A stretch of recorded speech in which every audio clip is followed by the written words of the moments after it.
Hi everyone, welcome back to our channel. This is TAV here.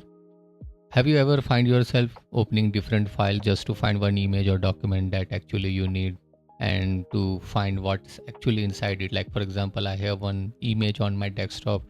To preview this, I have to either select and then press spacebar to view what's inside, or either you double click it to check like what's actually it's all about.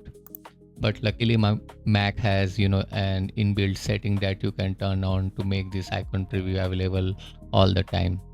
So this is going to be really very quick. To enable the preview of this icon, simply do a right click on your empty space on the desktop. Just do a right click anywhere in the desktop and then look for the show view options. Click here.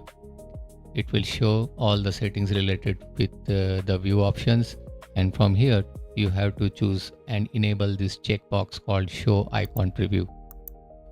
As soon as you enable this show icon preview, your icon will show the preview of the image or any file. So once done, you can close this out and then it's done.